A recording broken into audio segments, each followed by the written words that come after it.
ओम श्री परमात्मने नमः। द्वितीय अध्याय श्लोक 46 से 47। यावन्नर्थ उदपाने सर्वतः संप्लुतोदके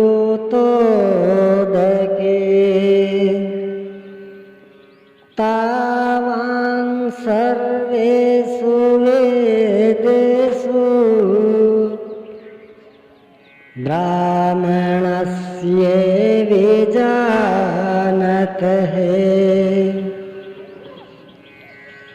सब ओर से परिपूर्ण जलाशय के प्राप्त होने पर मनुष्य को छोटे जलाशय से जितना प्रयोजन रहता है, अच्छी प्रकार ब्रह्म को जानने वाले ब्राह्मण का वेदों से उतना ही प्रयोजन रहता है। तात्पर्य यह है कि जो वेदों से ऊपर उठता है वह ब्रह्म को जानता है, वही ब्राह्मण है। अर्थात तू वेदों से ऊपर उठ, ब्राह्मण बन। अर्जुन क्षत्रिय था, श्री कृष्ण कहते हैं कि ब्राह्मण बन। ब्राह्मण, क्षत्रिय इत्यादि वर्ण स्वभाव की क्षमताओं के नाम है। यह कर्म प्रधान है, न कि जन्म से निर्धारित होने वाली कोई रूढ़ि। जिसे गंगा की धारा प्राप्त है उसे शूद्र जलाशय से क्या प्रयोजन। कोई उसमें शौच लेता है तो कोई पशुओं को नहला देता है, इसके आगे कोई उपयोग नहीं है।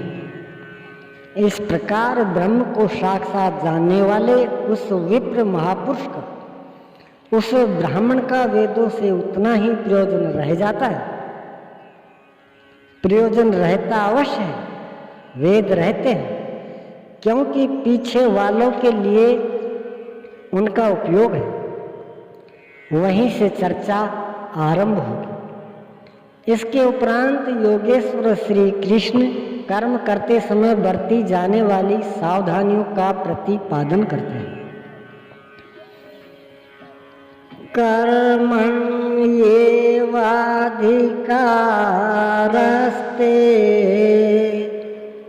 मा फलेषु कदाचन मा कर्म फल हेतुर्भूर्मा ते संगोस्त्वकर्मणि।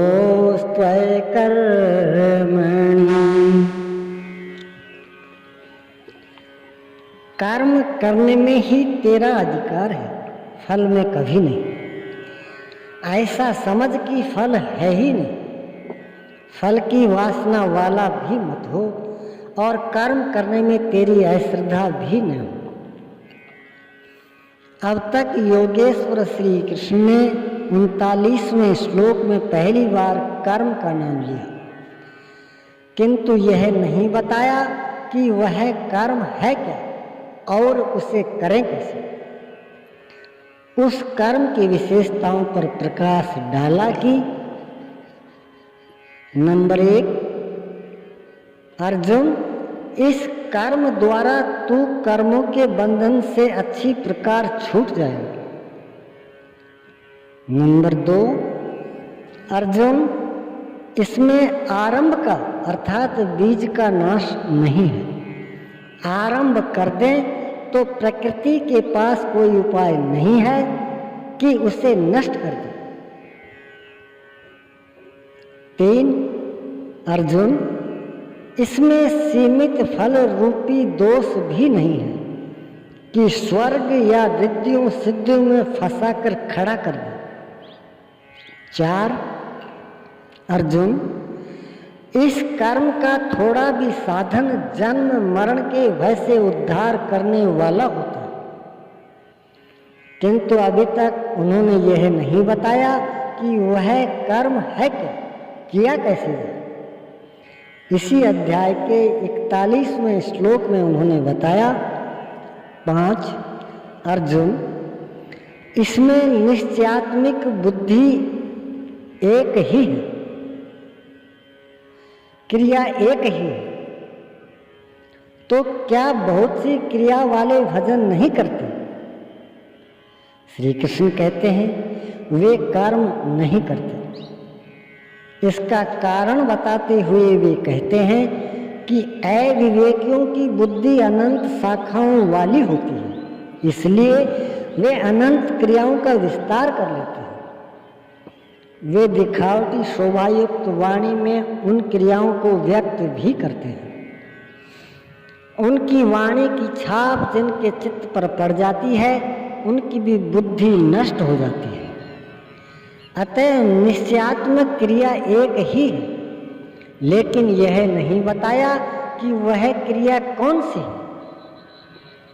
47वें श्लोक में उन्होंने कहा, अर्जुन, कर्म करने में ही तेरा अधिकार है, फल में कभी नहीं।